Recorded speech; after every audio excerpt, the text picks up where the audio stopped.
Yo, what's up? I'm your host Joe, And I'm Marcelo. and this is the WWW podcast.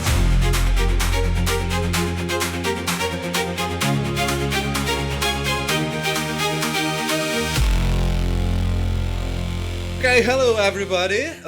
So this is the first episode of a podcast me and Marcelo decided to do last week. So last week we were at EuroPython, and I think at some point we were chit-chatting about something, and someone said, "Hey, why don't we do a podcast?" And probably like my answer would, "Yeah, why not? Let's do this." So here we are. I was someone, I think, no? Yeah, I think so. I think so. I don't know. Anyways, this is the first episode. I'd say let's present ourselves so the audience know who we are. Who are you, Giovanni? I'm Giovanni Barilari, but everybody can call me Joe. So fun fact: I'm a physicist. I'm not a software developer. I'm not an engineer, even if I work with an engineering role. So I work at Sentry. Hi, Sentry. I work at Sentry as a site reliability engineer. But in the last, I don't know, 10, 15 years, whatever, I'm old man. In the last 15 years, I worked in several companies, both as a software engineer and a site reliability engineer, mainly on web stuff, backend, Python, that kind of shit. But anyways, that's pretty much me. The other thing to know is that I'm doing open source stuff. Also, I think I started like doing open source before having like a proper job. Italy, man. Like I come from Italy, and having like a proper job in Italy is not that easy. Right. But yeah, that's me. Yeah, who you are, Marcelo? About your fun fact, I remember we playing pool and then you calculating the angle of the ball so you could get it right. Yeah. Real physicist, no jokes. True. Well, my name is Marcelo. My online name is Marcelo Trilezinski. I work at Pydantic right now. Hi, Pydantic. I've been doing open source for 6 years, I think. Yeah, 6 years. Nice. I started doing open source when I moved to France. Oh, you lived in France. I lived in France. Nice. I didn't know. I lived in France for 2 years before Wow. moving to the Netherlands. And I'm from Brazil. Of I do course. have Italian passport, but I'm from Brazil. And what else? I've been doing backend stuff for since always. Since since I started after university, also university as well. And what I do at Pydantic is a lot of backend nowadays, a bit of front end, and a lot of AI stuff. Nice. My favorite topic, AI. Yeah. Okay, cool. So yeah, for our audience, if we manage to have audience at some point. So the idea of this podcast is, to like for me and Marcelo to have like some friendly chit chat, yapping about mainly web stuff. That's the idea. Oh, Gio, we forgot. What do you do in open source?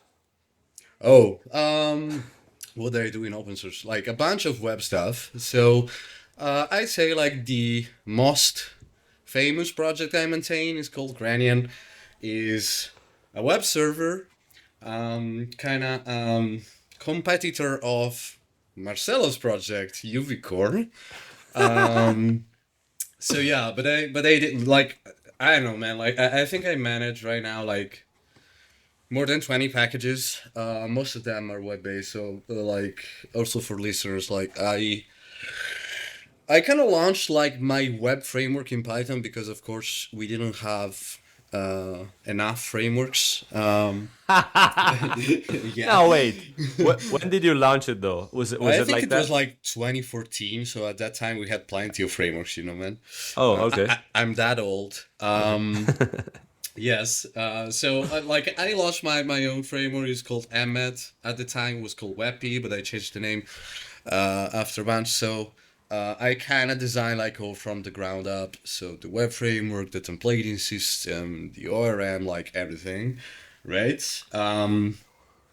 And what else? Like lately, I'm trying to change how Python people do async stuff in Python with a project named Tonio, but it's pretty fresh. Um, what about you, Marcelo? What do you maintain? Uh, I maintain. Well, I started maintaining Uvecorn in 2021. I started Nice. contributing 2020, and then 2021 I started become a maintainer. Actually, fun fact as well. Mm-hmm. I created an issue in Uvecorn that Mm-hmm. was, which you're not gonna like. It was add type hint Oh, support in nice. Uvicorn. Mm-hmm. I create my own issue and then I created like a list of files Mm-hmm. and then I started contributing to each of one of those. Nice. And then when I finished, the guy invited me to be a maintainer. Nice. Yeah. So I created my own way into the project. Yeah, but I maintain Uvecorn, Starlet, and what else? I've been maintaining because of Pydantic AI, Mm-hmm. the agentic framework, and lately, yeah. Oh yeah, some of the thing we're gonna talk today, ZTTP, Oh, nice. Yeah, yeah. ZTT, yeah, that one. Yeah, And for everybody that is listening us, I don't know if you know, but Starlet is basically what powers up Fast API. oh yeah, In case you know, like it's yeah, not that. I'd say it's not as famous as Fast API because everybody just use Fast API, and sometimes they ignore that behind it, like right, the thing that is right. actually powering it is Starlet, right? Gio, Um, since we are talking about that, what do you mhm. think about we just talking a bit about async and those frameworks and all that stuff? Yeah, sure. Yeah, Go ahead. Hit because me. yeah, no, I mean just to explain to people. Okay, you just explained that Starlet powers up Fast API, but how you run Starlet or Fast API is with Granian and Unicorn, right? Oh yeah. Yeah. Um, we So also you have so yeah. you want to talk Husky, basically. We can talk a bit since we're Oh, here. Like, it makes sense, no? yeah, sure. Then we can go. We can evolve the subject, I guess. Yes, Does it sure. make sense? Yeah, Yeah. absolutely. Okay. Uh, what are those? Why do they exist?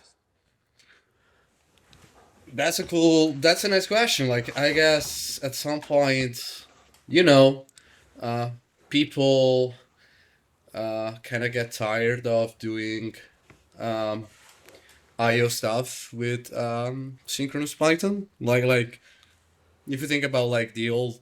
Yes, I'm also. I remember those days. Like Django and Flask and I mean like a bunch of other frameworks. Like I don't know, Cherry Pie. Did you ever heard about Cherry Pie or Turbo Gears or Pylons Ch- or? is Cherry Pie from the guy that created iSort or not? I'm not sure. I'm, Timothy? maybe. I don't know. We Okay. should check about that. But Okay. Okay. anyway, like the point being, I guess, all the given that at that time, like we're talking mainly about the Python 2 era. Like we're talking like very ancient history when like dinosaurs and stuff like that. Um, I start coding on 3.6. nice. That's the best. Async await syntax and that kind of stuff. Yeah. But yeah, let's say there was a time in which we had like Python 2.7, for example, and so the language itself didn't provide any way to suspend code execution, right?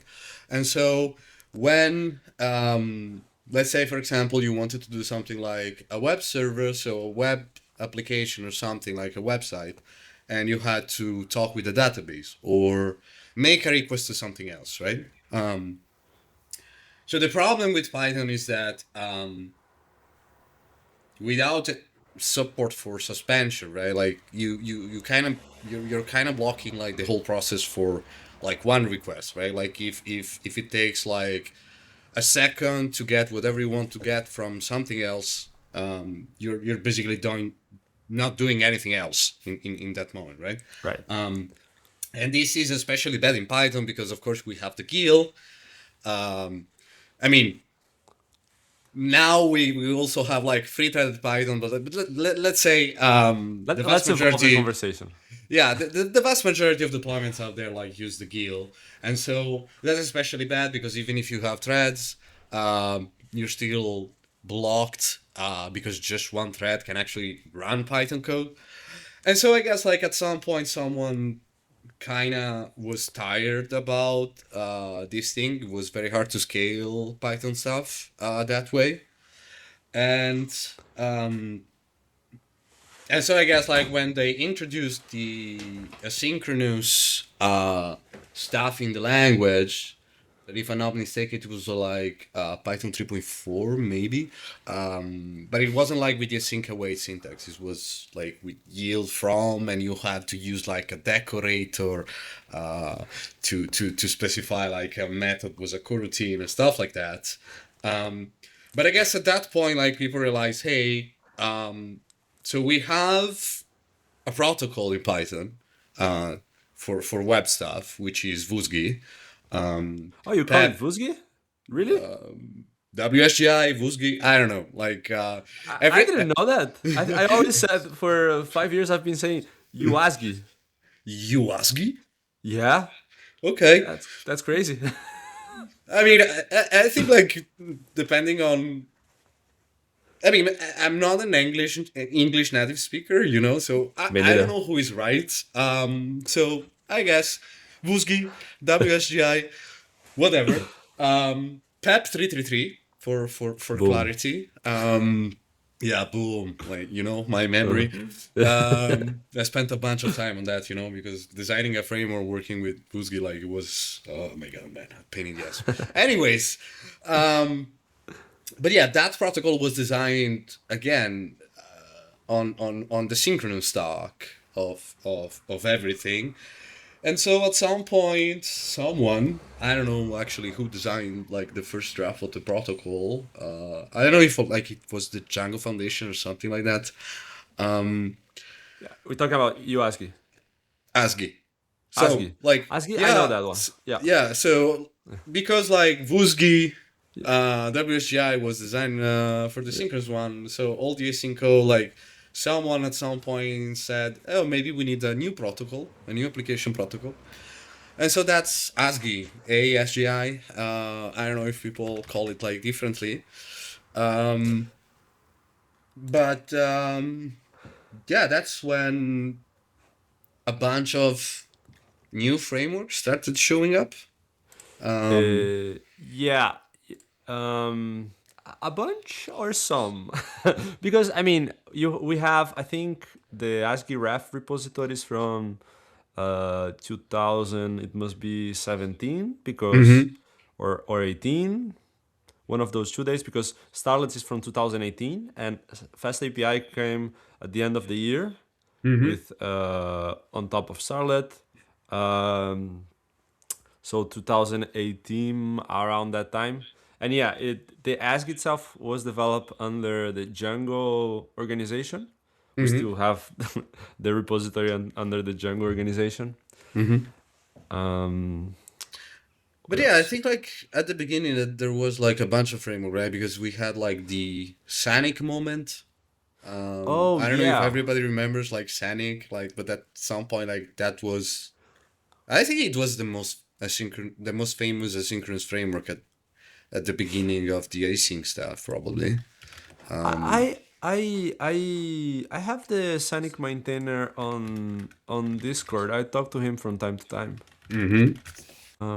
Yeah, maybe um we should schedule like an episode where we interview him Adam. and yeah, Adam, and Yeah. we should probably invite him to the podcast in one episode and do some history about async frameworks. Yeah. Have you ever used Sonic, by the way? Um, just once, I was working for a company in which like they used it for doing some services in async Python.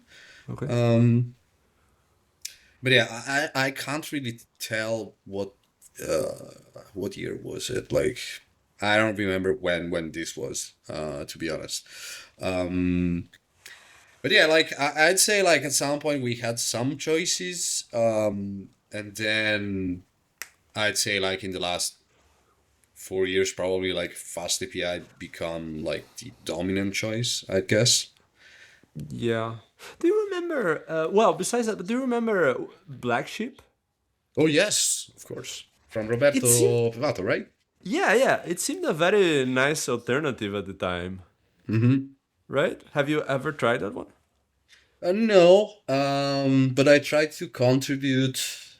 I think I have like still an open pull request on Black Sheep for supporting um, some ASCII extension, probably like the uh, fastpath or something. Um, but yeah, like I didn't interact that much with Black Sheep. But like Roberto is a nice guy. He's a nice guy, you know. It's very friendly and open to contributions. Yeah, I talked to him. He lives in Poland. Yep. Nice guy. I remember. Yeah, I remember all the benchmarks pointing out that Black Sheep was the fastest. Yes. At least until Ahmed came, you know. You know what I mean? Yeah. Really? Ahmed got to be the fastest? Yeah, since when I rewrote like some of the parts of the stack in Rust, yes. Now Okay. it's faster. Okay. Um, but um, but yeah, people don't care that People don't much. You care. know what I mean? You know what I mean? Um, but yeah, I'd say that's pretty much like the story with ASCII. And yeah, I don't know. Like ASCII is I don't know. Like if we talk about the protocol, is sometimes is a bit weird because it's all built around the concept of messages between the Yeah. server and the application. So to get back to your like original point, yes, to run an async web application in Python, you need both the application. So the application needs to expose a protocol, and then you have this. You need a server that converts the HTTP transport into the protocol primitives, like in the ASCII Yeah. primitives, messages and stuff. So Yeah. yeah, I don't know. Some I don't know. To me, sometimes it's weird working with ASCII, right? Because you need to really change your mental model. Um, I I don't think that know. is. What's your take? I think that is one very positive point. That Hmm. is. Well, you can choose the part that you don't see, and you can choose Hmm. I mean the web server, right? Hmm. And you can choose any of the application frameworks that you want, Hmm. and you can put them together, and then well, you have this power of choosing things. Hmm. And well, I think the most powerful thing is actually that you can create middlewares, and you can share between any of the projects that are built on top of ASCII.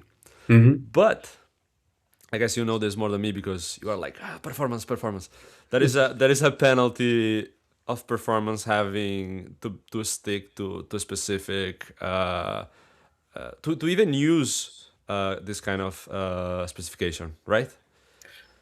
Yes, because every time you want to, yeah, I don't know. I'd say like my main point would be in that regards that every time you need to do something between the server and the application, you need to build like a dictionary and set like specific keys inside that dictionary. So like if you like for example like if we think about Granium for a second, which is mostly like Rust code, that's very inconvenient in a way because you kind of lose. a bunch of performance gain from Rust just because, hey, you need to still create like a dictionary and strings and allocate like a bunch of stuff just to say, hey, I got these requests with these headers, like, you know. Uh-huh. So I don't know. Like sometimes it's strange as a model. Um, that's also why probably like fun fact I wrote like a different application protocol. Uh, What is it called? RSGI, Ras Rasja.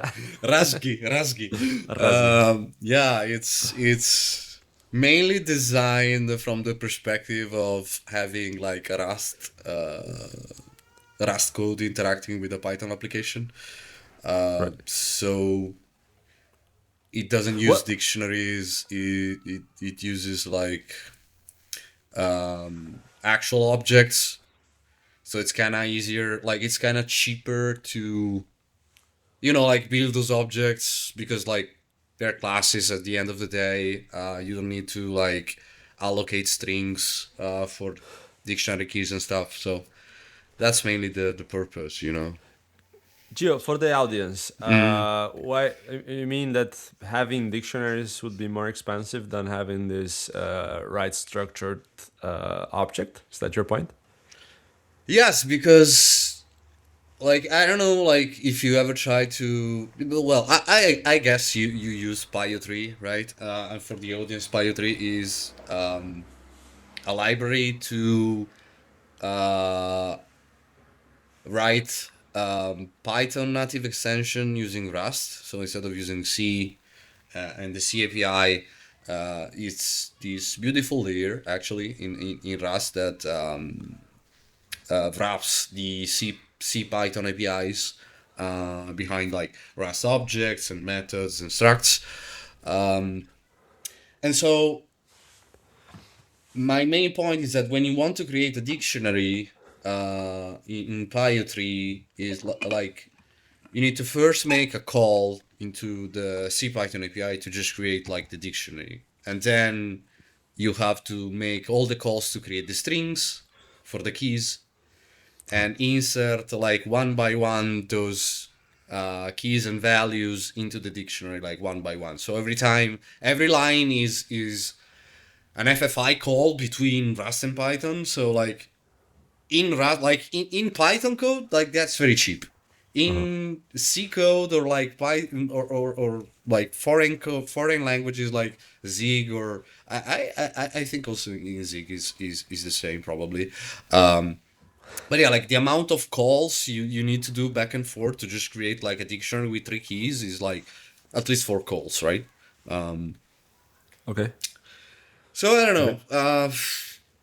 It kind of seems like expensive. Like I mean, it's not like ASCII is not that faster compared to ASCII, but that's because How the much? cost of the dictionary is like nothing compared to like all the async runtime stacking that runs in Python. Can you say the same about the web server itself as well? Or do you think, okay, because we always discuss like, is the web server, the HTTP part, the Hmm. bottleneck of your web application? What do you think about that? I guess it really depends on the application, right? Um, I'd say like, for example, let's take two very different projects. Let's say I have a web application that does very it has, let's say, a very short average response time. Uh-huh. Maybe it's just like fetching stuff from a local Redis instance and doing a bunch of JSON deserialization and serialization, right? So let's say, Uh-huh. I don't know, maybe even if it's Python, let's say your average response time is like, I don't know, 5 millisecond. Okay. Okay. Okay. Um, And then let's take another application. So let's say, for example, a Sentry project. So we have a project named API Gateway in Sentry, which is a proxy. Like it's a Python web application that takes the request, uh, checks something of that request, make a database query, and then route you proxy that request to other services in Sentry, right? Uh-huh. And so that response time, I think like the average is like 150 millisecond, Uh-huh. right? So it's like 2 orders of magnitude more Right. than the other one. Right. And so I'd say like if you have a fast web server in the 5 millisecond scenario, you can probably see a bunch of benefits, right? Right. Because the CPU time you lose is on that 5 milliseconds to do HTTP is in percentage like way more. Like if I take like I don't know, let's say it's not like that, but let's say 1 millisecond doing like HTTP stuff, right? Uh-huh. That's like 20% on 5 milliseconds. Right. On 150 millisecond, that's like less than 1%. So even if you have like a fast server, nothing really changes, right? Like that's True. not your True. bottleneck, right? Yeah. Yeah, Do you I mean agree? that makes sense. I'm building now a real it's called Lisa, personal assistant via Oh, real-time API. nice. So I guess I'll see if it makes any difference. But like real time API, you mean like WebSockets or something? It's using. I've actually never pronounced that in English. WebRTC. Oh yeah, WebRTC. It's pronounced like that. Yeah. Yeah, Oh. cool. Well, I didn't write a single line of code, but that's what I'm using. Yeah, Fable all the way. Yeah. Everything, man. Everything. For this one specifically, Codex is open and doing its job. Nice. Which actually brings me to the topic. We're talking about web servers and all that. But now that we are in the times of AI and all that, how do you think the web frameworks and the web Python world is gonna develop from now on? That's a hard question. Like, we can That's talk why about we're that here. probably for like 10 episodes or something. Um, so I guess like the first thing I should say is probably like to qualify myself for the audience, like in the AI spectrum. So I'm probably like I'm perceived like as a huge skeptic of AI Why? because I mean I didn't use the AI very much until very recently. Because mainly like I never found an actual use case to do that. So okay, let's get back for a second. So I think like there are like when people talk about AI, there are like plenty of arguments to make, right? Like Yeah. we can make like the economic argument, like the code quality argument, Yeah. the job displacement argument, even if I don't think it's like super real, Job displacement. What especially do you mean? like replacing Oh, I people, see. I like see. Yeah. yeah, Yeah. even like if in our sector, like I don't really believe that, but anyway, like is an argument for some professionals. So when I'm saying I'm perceived as skeptic probably is because like my main metric I always take a look is the code quality. Right. And so for a long time, up until like very recent, like I'd say before Fable level Okay. of models. Opus. Yeah, like even Opus 4.8, like you can do stuff, but like I'm very I don't know, maybe I'm very picky about code quality. Okay. Because like almost everything I touch in terms of code, like if you're talking about open source, if you're talking about, work or stuff like that, my main point is the maintainability. Okay. So I'm one of those person that like if I do something today in a code base, and then in 2 years someone asks me about that thing, I will remember, right? Like, Right. because like I really want to have knowledge and percep like an overall perception of what happens, right, in the code Right. base. And for example, in something like Sentry, like I know it's impossible to have like the full picture of the whole Sentry code base, right? Because it's Yeah. impossible, like even for a computer, like even if you have like 1 million context, like even if you had like 10 million context window, that Right. wouldn't be enough to keep all the code of Sentry, right?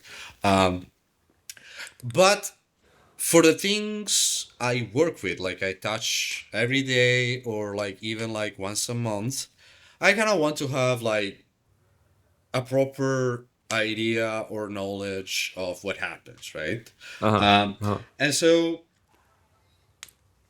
with AI, I have like I usually have two problems with AI in that regards, because on one side, oh man, like the amount of code they produce is a Yeah, lot. but Like in general, like something that might take probably, I don't know, 10 lines of code, it becomes like few hundreds because of comments, because of, I don't know, sometimes weird implementation.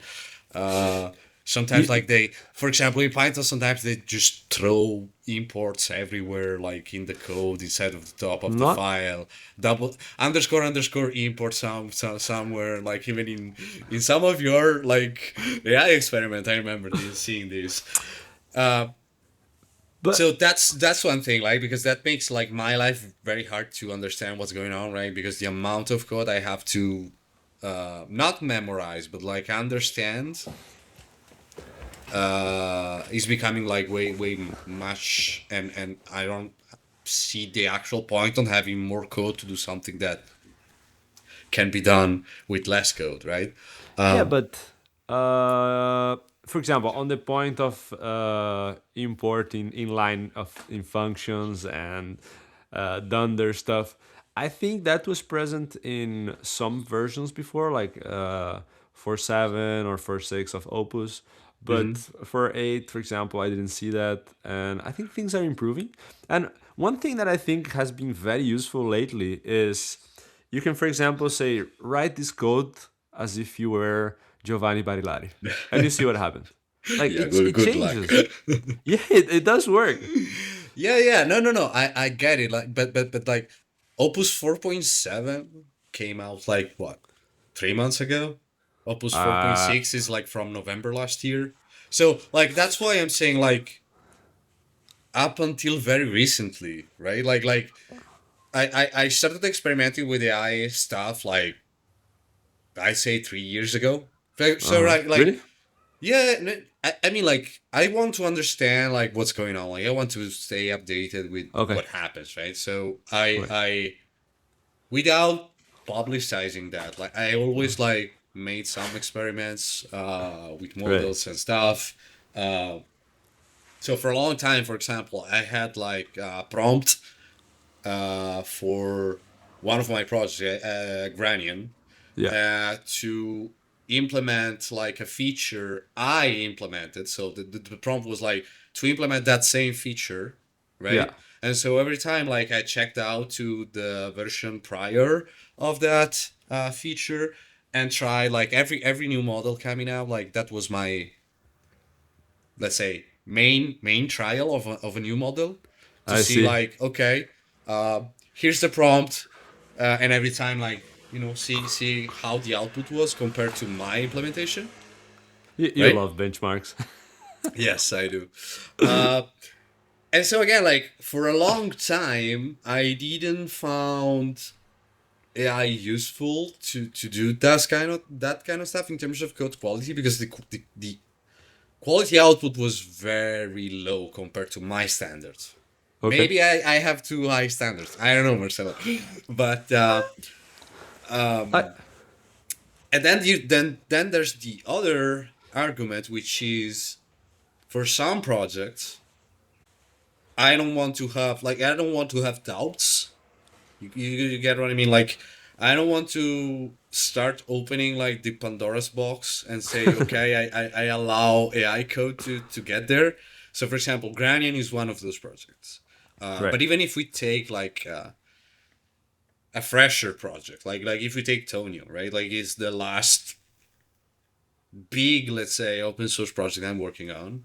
Um, and on that project, I never let AI writing code. Maybe I asked a couple of questions to Fable to make some, analysis, code analysis, and that's Right. fine for me. But I don't want AI code to ship in there also for licensing reasons. I know nobody cares about licenses, but like um, for other projects, so recently I started like publishing a bunch of new packages to like and the scope is very different. Like like the scope of those projects is to make an ecosystem on top of Tonio. So for example, I made an HTTP library which is named HTTP Punk Uh-huh. for the listeners, and that's 99%. Uh, 99% of that code is produced by cloud models, right? Right. Uh, but because the scope is very different, like I don't really care that much about the actual. So I'm only I only want the code to be correct. Right. Okay, It so works. yeah, yeah. I mean, like, and you have like plenty of already built test suites to test HTTP, right? Yeah. So I guess like that scope is very easy to do with AI because I just pointed it to two existing projects, say, okay, mirror everything to Python, and then like follow this test suite to check that everything works, right? So Right. my only concern for that code base is that it is correct. I Okay. don't really care if the code is good because it's still code like adapted from an existing project, right? Okay. Yeah. Yeah. So in that case, yes, I finally find a reason to use AI because it was like the quickest way to get to that point, right? Uh-huh. Um, but yeah, for something like Rainier or Tonio, like I don't feel confident yet. I don't know, maybe in 1 year, maybe Fable 8, whatever, Fable 9 will will will make me confident. But right now I still and I can see that like from every pull request I get on Grenian, No, made but by Claude. Like I check the code and the code like is still uh bad or yeah, wrong or but Gio, inefficient, you know? one thing is someone else coming and creating a pull request with AI, and the other thing is you creating a small pull request with AI. I totally agree. Because you have the context, you know what's wrong and right, and the AI is just helping you to do so. You know. Yeah, So absolutely. for me, it's a matter of I am full AI take On control of the me. AI train, yeah. Yes. Um, I mean, it's not that I go rogue and merge everything I do with AI. In Hmm. fact, I have a lot of stuff that I discard because I still need to check the thing, right? So, and that's also time to to dedicate to that. Yeah, but I've been like, if you look at my GitHub, well, first activity has been increasing. I think more than double, but also, yeah, I just do a lot more and more productive with AI. But then I have a question. So let's take a project like UVcorn. Yeah, Okay. I think UVcorn, okay, let me check. So UVcorn, it gets downloaded. Let's see. Uh it gets downloaded 22 million times a day, more or yeah, less. Okay. Um, If So everyone would give me $1. yeah, that's true, man. That's true, man. That's true, man. But like my question would be, so don't aren't you like afraid of, like, I don't know, letting AI do too much stuff? Like because also when I in these new projects, right? Like when I kind of found myself more lazy to check the actual output. Like I still do, right? But on something like Pancrec, which is a HTTP client on top of the library I wrote, and that's also like 99% Claude, right? Yeah. I find myself that even if even when I make changes now, I don't really check the code that much. Like it's, I don't know, maybe it's just a feeling, but right, like sometimes I feel like, yeah, kind of makes sense, but did I actually thought about this? Like it that does it actually make sense, right? Like because it's a different thing, right? Like when you know the project at all, and so my question being like, how much you trust the recent model, like even Fable, and again, like I'm a big fan of Fable, right? Yeah.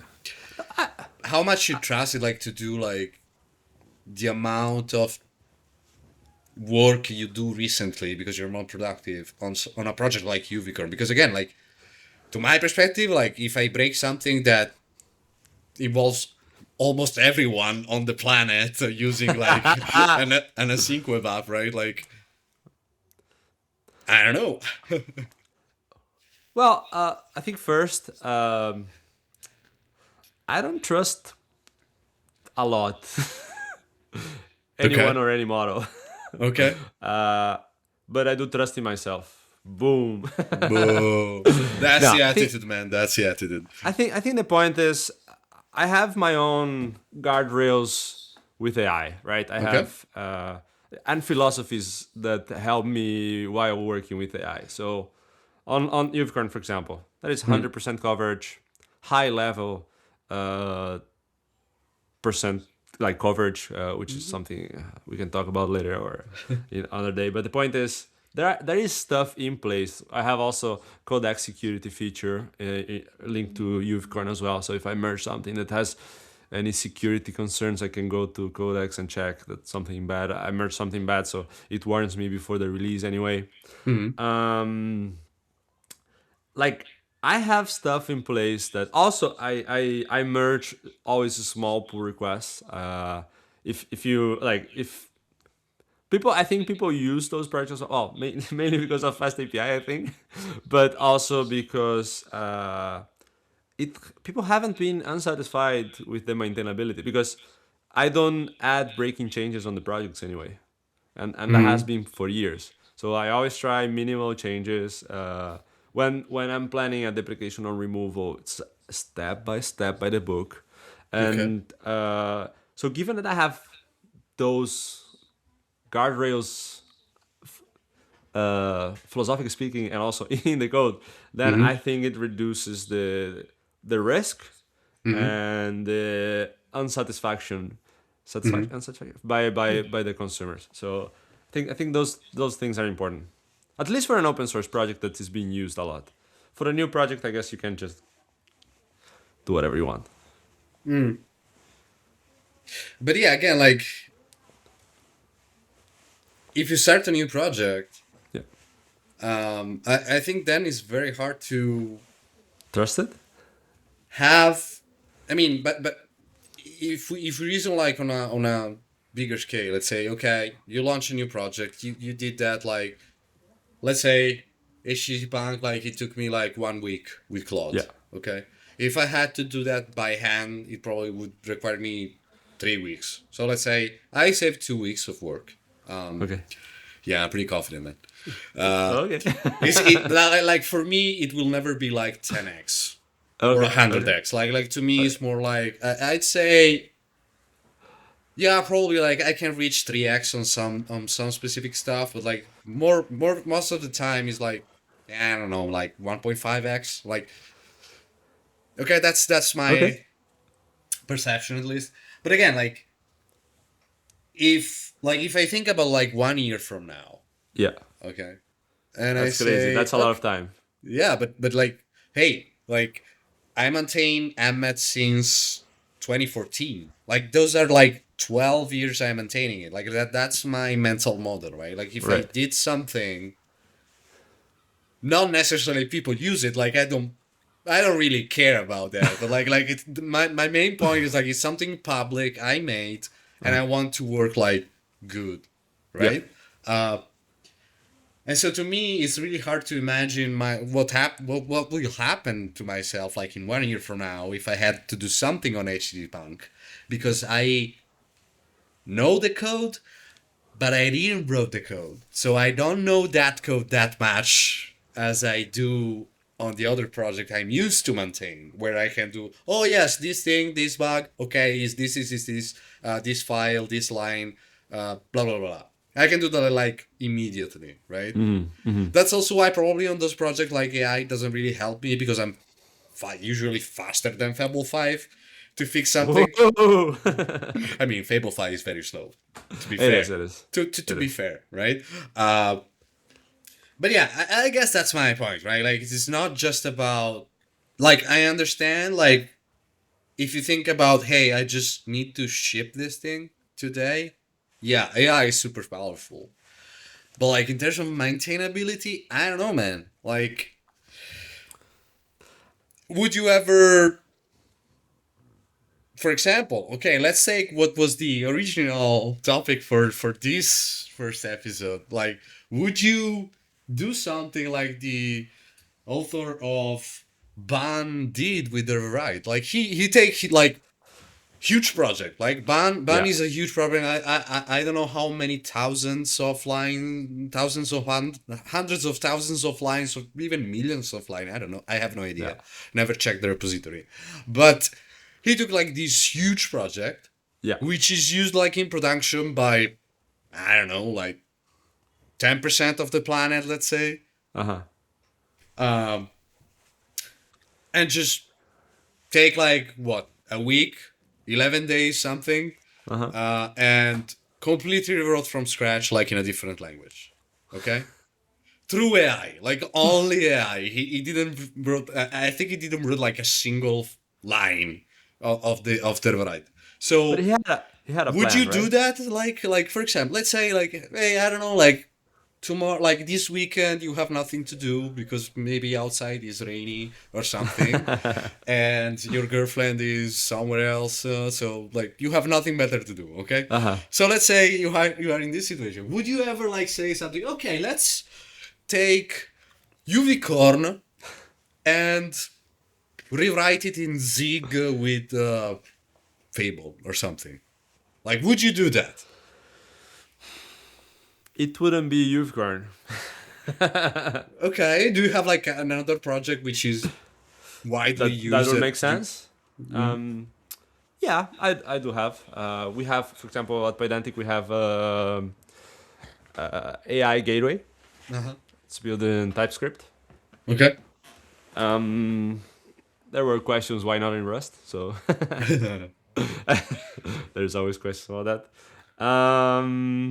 If I would do that, c- confidently speaking, Mm. I think I would have to set up some stuff in the.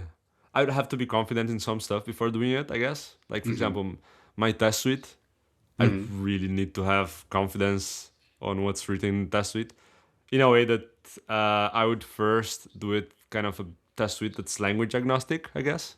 Okay. And then, because then it can pass, if it passes now, it passes then. Like, it makes sense for an AI gateway, I guess. Okay. Um, and then it seems very risky. It You see what I mean? seems risky. And also costly. Because if I remember correctly, I think like the guy spent, I mean, he didn't spend anything because it works for Anthropic. So he had like free tokens, like Right. whatever you want. But like in token cost, it would have been like 165K to do that Whoa. rewrite. Yeah, Whoa.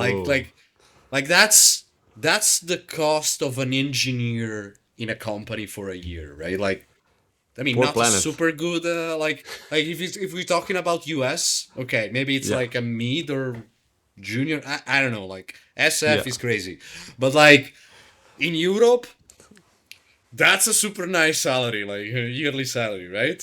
Yes. Okay. So my point being, yeah, that's probably like in Europe, that's probably like two mid engineer for a year to rewrite a project from Zig to Rust.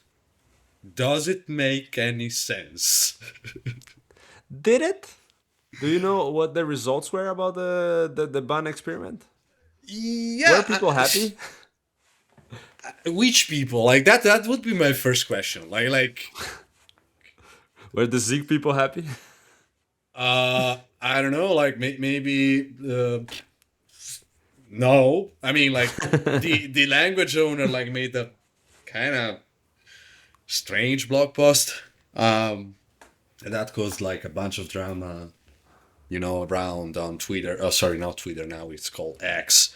On X, some YouTubers Uh-huh. uh, made some videos, long videos about the drama, etc., Uh-huh. etc. But like, I'd say my main point is like, because like in terms of results, yes. So I think that like the benefits that they had is that they reduce a bit the memory usage, because I mean not a bit, like they reduce the let's say the standard memory usage by a bit, but they kind of fixed like a bunch of memory leaks they had with SIG, which is Okay. not really, to my perspective, is not really a rusted band. Like if you had memory leaks, like it's not the merit on Rust if you fix them, right? To Right. my perspective, like changing the language, like you had shitty code, like that was the Right, problem. right, right. That's the point. That's the point. They could have fixed just the memory leaks and didn't need to change the whole language, like the language they were using. Exactly. They got like smaller binary size, if you care about that. I don't really care about that. Like How nowadays, much like smaller? uh I think they went like 9% of Mac on macOS. Like from Eh. 55 megabytes to, no, sorry, from 60 megabytes to 54 megabytes. Like doesn't really change, right? Nowadays, Like, yeah. nowadays doesn't matter. With the fast internet, yeah. Uh and they got like overall like 2% to 5% faster on some stuff, which is The again like 165,000 dollar. doesn't seem very convincing. Yeah. And also like the thing you said before about tests. um so let's say you have a test suite that is Yeah. working like for the current implementation. um to my perspective, like the fact that they, thanks to the Rust rewrite, they fixed also, I think, like few hundred bugs in general in the code. Uh, like my question is, then your test suite was just shit, right? Or I mean, it wasn't effective because. I mean, like my point is like if thanks to a rewrite in a different language, you also fix like 100 bugs in your code base. It means like your prior test suite was bad because it didn't catch those 100 bugs, right? I mean, it seems from this information I have, because I was not very up to date with that situation, it seems some numbers were used just to justify the experiment and the work on it. Yeah, of course. So I also get like, yeah, I don't know, like on the drama part, like I also get why uh the uh Zig creator, so Andrew Kellig, made this blog post, which was not. I mean, like that blog post was weird because on one hand, it said a bunch of reasonable stuff, like Uh-huh. about what are we talking about right now? And like Uh-huh. he said something like, okay, but you're like you had broken test, probably a broken test suite before if you fix the Uh-huh. whatever amount of bugs. So he said like a bunch of um, correct stuff in my opinion. Uh-huh. But at the same time, it kind of like I don't know, it kind of crashed on the band guy for no reason. I Right. mean, like maybe he has reasons. I don't know. I don't know if the guy, if the band guy is an asshole. Like I never met him. Right? You know what I mean. Like I don't know if the band creator is an asshole. I don't know if the Z creator is an asshole. I have no idea. Never met the guy. Uh, so I don't know. So like also on the drama side, like I don't really get like I don't know, man. Like sometimes it's weird that we have like high morale expectation from maintainers or Right. language creators. Like I'm a fucking hassle sometime. You know what I mean? Like you know what I mean? Like I'm not like I don't know. Like sometimes I'm just human. You know, like Uh-huh. if I get pissed off by someone and I write a blog post about it, like come on, it's my personal blog. Like what Right. why you care? Like at the end of the day, like okay, it's not nice to throw shit at people in general, but I do No. the same like sometimes, when I think it makes sense. It So I don't happens. know. Like I don't get the drama. Like I don't get the rewrite. Like I mean, was it all like a marketing move from Anthropic to show up like Fable 5 capabilities? I don't know. I don't know, but why Like also I not can make creating a new my project? team foil hat and do a conspiracy here, but like I don't know, like because to me, like if I read the arguments about the rewrite, like technical arguments, and I say okay, it costs that much because even if Anthropic covered that cost, like that's a real cost, okay. Right. Uh, the benefits, okay, are arguable. Probably you could have reached the same kind of the same condition by fixing the zip code. Right. And so yeah, I don't know, like there's that little voice inside my head as a conspiracy theory. You know what I mean? Like, and it Uh-huh. was just a move for Anthropic to say, hey, look at what Fable 5 can do. Man. I don't know. Well, I don't know. I don't know. But well, I found out about Zig recently, and because of that. So, but I had the opposite reaction actually. I was like, this seems Mm. interesting. Like, why? And then it Yeah. got me to research about a bit the language. Mhm. So that was nice. It served for me at least. Yeah, because you use Zig in some projects, right? Like you're experimenting with Zig. Oh, I mean, Yeah. yes, through Fable, but uh, yeah, Well, I mean, talk me about that because I'm I'd say I'm a long running Rust yeah. user by Okay. now. I'd say, and I have like yes, I can read Zig code, but like I never wrote a single line of Zig. So to me, it's like Yeah. too similar to C, which is why I use Rust instead of C. But yeah, I give me your. I haven't read a single line. Sorry, I haven't wrote. I haven't read. I haven't. I haven't write a single line of Zig as well. Uh-huh. But I have those projects. Well, this project called ZTTP. Mm-hmm. So the way it started is I asked Claude Mm-hmm. to create. It was a very simple prompt, but very in a specific way. I wanted a Sans.io HTTP parser. Mm-hmm. Uh, kind of so in Python you have H11 and you Mm-hmm. have and you also have HTTP tools. That's a binding of what's it called, the name of the project. It's like the JavaScript HTTP parser, I guess. No, but I yeah, but think they use they use the same. It's also in it's the same as Node uses, but it's a yes, binding for yeah, a a C C HTTP implementation. parser. Yeah. Yeah. So But HP Tools is a callback parser, Okay. and well, it's just ugly to read that code. Okay. That's true. And Sans IO, it's kind of cute. You don't need to bring the whole IO stuff. It's cute to see. So I told Claude to create an HP parser that was Rust based, like with a binding to Python, and I want that to be faster than HP Tools. Hmm. So that was the beginning, and then I did the beginning.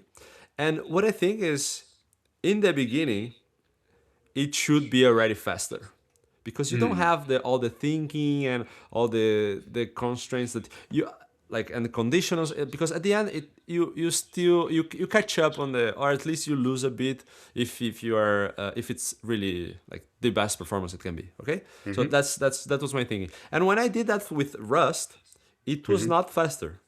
So maybe it was just, well, I mean, it was probably my fault anyway. But HP Tools is a fast HP parser. I Yeah, think I you think it's agree the as well. Like, fastest. it's the It's fastest. probably the fastest in Yeah. Python land, at After, least. hold on, hold on. So After and then, CTTP. yeah, and then I told Claude to do the same with this Zig experiment, and it actually was faster in the beginning. It was considerably faster in the beginning, which right now it's not anymore, because I did add stuff on top, like, Okay. but still faster. Okay. So the point is, when I did this first experiment, the first prompt, and I already noticed that was, I don't remember the exact numbers, but I would guess 10% or something like that, maybe 5, I don't know. The point is, it was faster at that point. So since in the beginning it was already faster, then I decided to continue and implement the whole idea, because ZTTP supports HP 1.1, 2, and 3. I still need to fix some vulnerabilities on the 2 and 3, but Of course. but on the one, Codex couldn't find anything. Claude, I can't ask to Claude because I get the weird message. It seems you are using this for. Oh Let me yeah, downgrade you to Opus for 8. yeah. Yeah, but the point is, so that's why I've used Zig instead of Rust for this project. Okay. So it could have been C at the end of the day. Like to you, it's not really a matter of the language. I wouldn't say. Well, it was first an experiment. I Okay. want to see, and also I got to, like, I understand Zig. It's Okay. I find it. It makes sense to, like. It's easier to read than C, and it doesn't Okay. have. My only problem with Rust is the, I think, lifetime thing. I Yeah. think that's called, The and burrow that, checker. Yeah. yeah, that makes it a bit. I mean, look at me. I don't speak any Zig or Rust. So if I, well, right, by now I do, but the point is, I speak some, and it's, Okay. at least if there is a bug, I can read something and understand. Also, it's a specific problem. It's not that much code. It's a parser. Yeah, yeah, yeah. It's sequential stuff. Like, it's easy to. There's a, so yeah. Okay, so maybe next project will be a multi a multi-part parser made Oh, in that's Zig actually a good for point. Python, That's right? actually a good point. Yes, yes. I have Because one I in have Rust, by the way. because I have mine in Rust. I have one in Rust as well. Oh, really? Yeah, that was my only project in Rust that I ended. I started and I finished without AI. Okay. Did you publish it? It's Is I think it's public. I just don't remember the name. But if I look for parser, I'm probably gonna find it.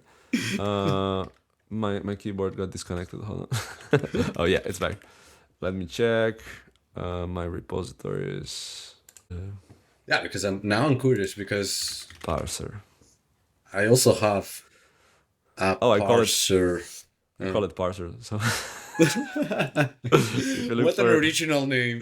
yes, cludex/parser, then it has 1 star. Amazing. Okay, cool. Yeah. Because I have also a multi-part parser written in Rust inside my Emmet project. I mean, you can use it like because if you just import Emmet core if you just install Emmet Core, which is like the set of core libraries behind my framework, Yeah. you can just import the parser and use it.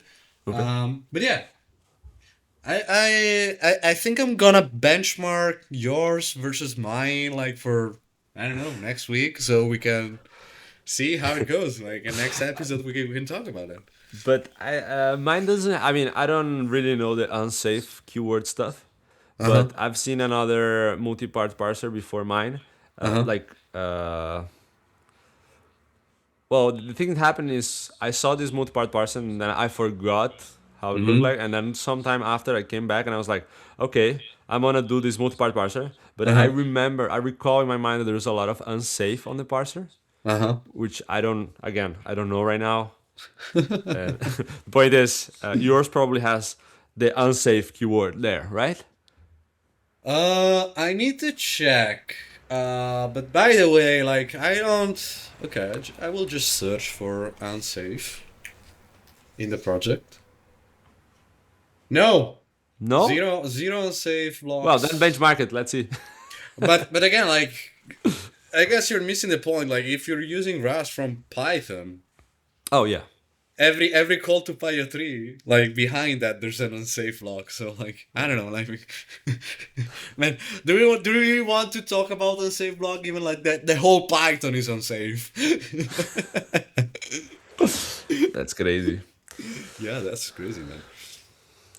Anyways, yeah, I think like I don't know. I think we can wrap up. Yeah. It's been an hour.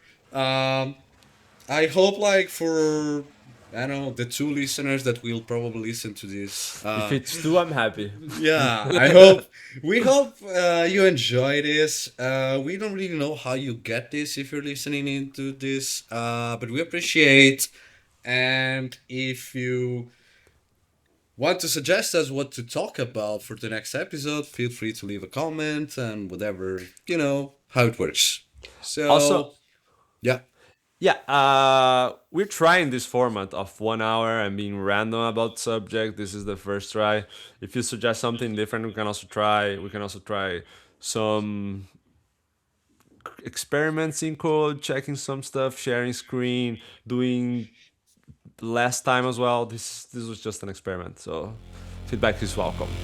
absolutely. So thank you everybody for listening, and see you in the next episode. See you.